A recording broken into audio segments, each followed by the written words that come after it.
प्रिय विद्यार्थियों, नमस्कार। मैं आपका हिंदी का शिक्षक महेश जैन। एक बार पुनः आग्रह कि जिन जिन लोगों ने इस चैनल को सब्सक्राइब नहीं किया है या सदस्यता नहीं ली है, वो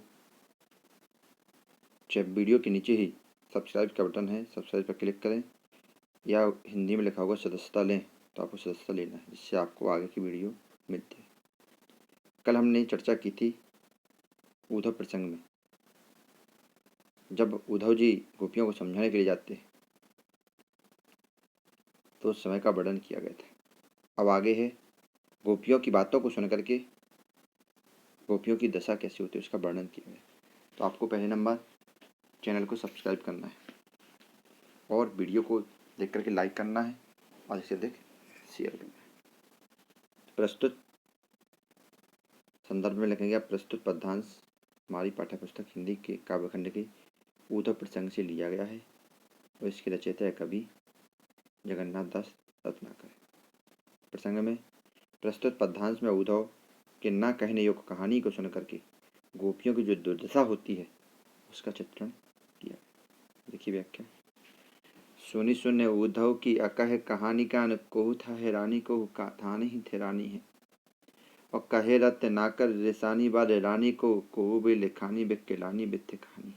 तो अनुप्रास अलंकार आपको समझ में आ रहा होगा। तो कवि कह रहे हैं उद्धव के द्वारा सुनी सुनी माने सुन सुन करके, हमारे बार बार सुन करके, उद्धव माने उद्धव की आ कहे आ लग गया, आ माने नहीं, कहे माने कहने योग्य, नहीं कहने योग्य, कहानी माने कहानी, कान माने कानों से। तो उद्धव के द्वारा न कहने योग्य कहानी को अपने कानों से बार बार सुनकर, अब ना कहने योग्य मतलब कृष्ण के संबंध में नहीं कही गई थी, वह निराकार ब्रह्म के बारे में कह रहे थे।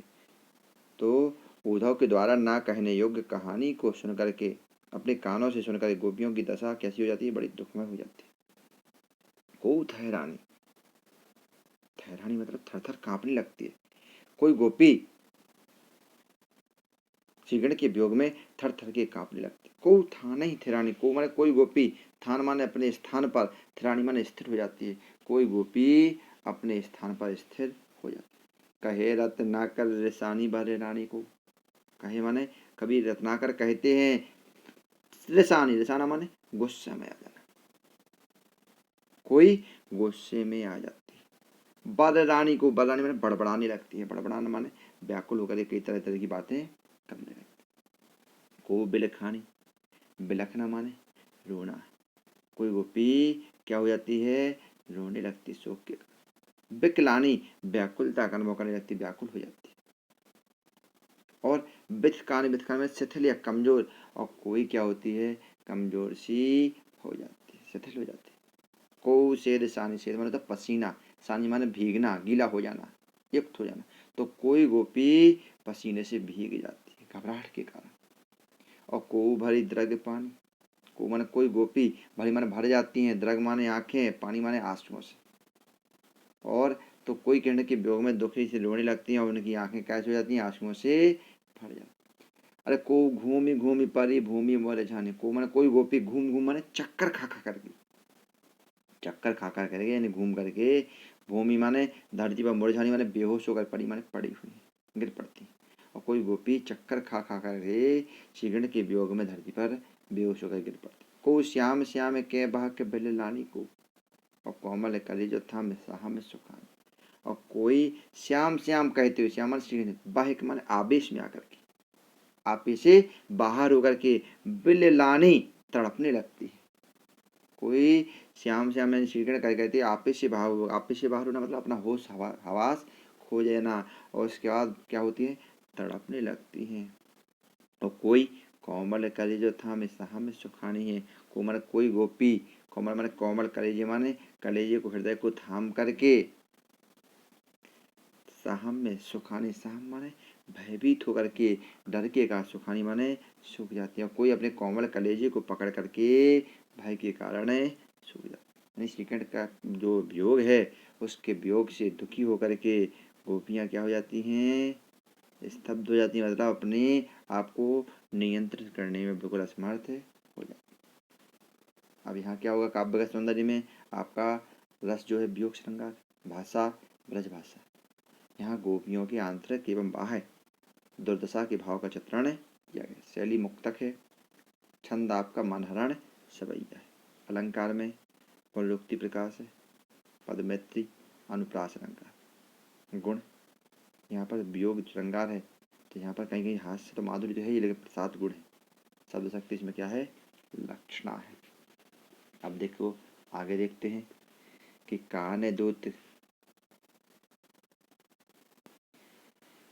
दूत केंद्र ब्रह्म दूत भय पधारे आप धारे प्रण फेरण कीमती ब्रजवाई। तो इसके बाद देखिए, फिर से देखिए संदर्भ को कि प्रस्तुत पद्यांश हमारी पाठ्य पुस्तक हिंदी के काव्यखंड के उद्धव प्रसंग से लिया गया है और इसके रचयिता जगन्नाथ दास रत्नाकर जी।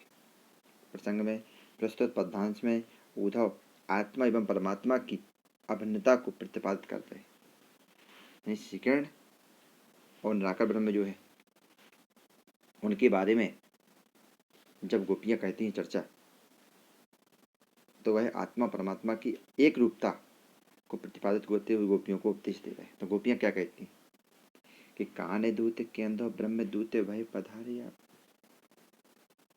कान माने श्रीकंठ। तो गोपियां उधर से प्रश्न पूछ रही हैं कि कान माने श्रीकंठ के दूत माने दूत, आप श्रीकंठ के दूत हो या केंद्र माने, या फिर ब्रह्मदूत माने निराकार ब्रह्म के दूत हो माने होकर के, पधारे माने आए हुए पधारे हुए है आप माने आप। यानी हे उद्धव, मैं आपसे पूछने की ब्रशी बाला जो है उनकी बुद्धियों जो बदलने की प्रतिज्ञा कर रहे तुम, तो कान दूत यानी आप श्रीकंठ के दूत बनकर आए हो या फिर निराकार ब्रह्म के दूत बनकर। धारे माने धारण कर लिया, प्रण माने प्रतिज्ञा, फेरण माने बदलने की, मति माने बुद्धि, ब्रजबारी माने ब्रज की बाला स्त्रियां।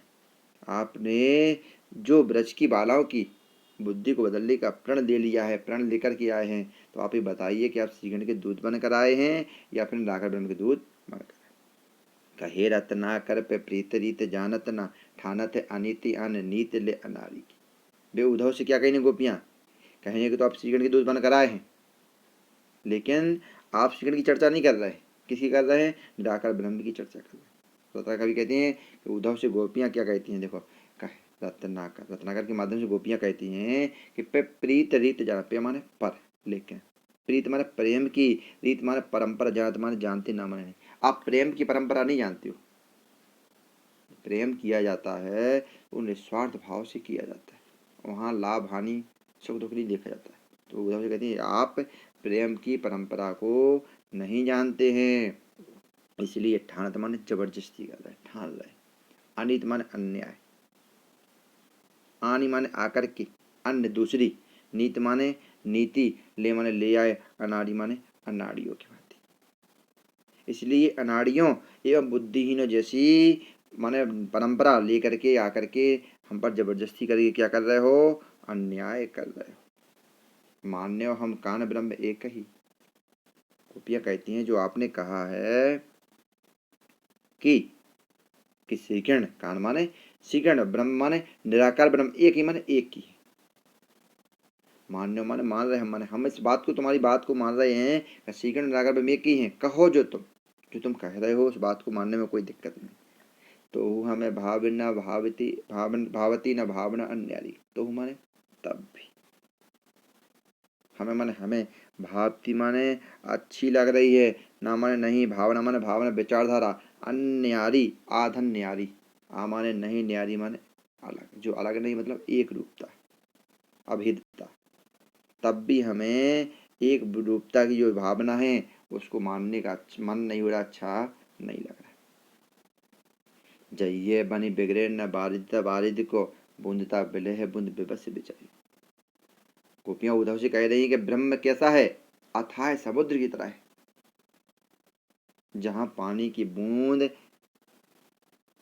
जाए तब भी प्रभाव नहीं पड़ना, नहीं जाए तब भी प्रभाव नहीं पड़ता। क्या कह रही, जहिए बनी बिगड़े न बाधिता बारी। जहिए माने जाएगा, बनी माने बनेगा, बिगड़ी माने बिगड़ेगा, ना माने नहीं, बारिदा माने बड़ापन, बारिधि माने समुद्र। यानी कि समुद्र कैसा है, बड़ा अपरंपार है, उसके बड़प्पन में उसकी पानी की बूंद जाए या ना जाए कोई बनने बिगड़ने वाला नहीं है। बूंदता बिलेह बूंद बेबस से बेचारी की। बूंदता माने छोटेपन का भाव, बिलेह माने नष्ट हो जाएगा, बूंद माने बूंद का, बेबस माने मजबूरी में, बेचारी में बेचारी, तो उस बेचारी का तो क्या हो जाएगा, अस्तित्व समाप्त हो जाएगा। तो निराकार ब्रह्म को यहाँ समुद्र की उपमा दी गई है और बूंद का भाव दिया गया गोपी ने अपने आप कि अगर हम निराकार ब्रह्म के उपासक बन जाएंगे तो भी फर्क नहीं पड़ने वाला, प्रभाव नहीं पड़ने वाला, लेकिन हमारा अस्तित्व क्या हो जाएगा, समाप्त हो जाएगा, यानी हम अब श्रीकर्ण के प्रेम को पाने से वंचित हो जाएंगे। भाव पक्ष में यहाँ गोपियों द्वारा आत्मा परमात्मा की अभिन्नता को अस्वीकार करने का भाव व्यक्त। वियोग श्रृंगार रस है। भाषा ब्रजभाषा है। शैली मुक्तक है। छंद मालहना सवैया है। अलंकार में अनुप्रास है, यमक है, श्लेष है, दृष्टांत है। गुण माधुरी है। शब्द शक्ति में लक्षण एवं व्यंजन।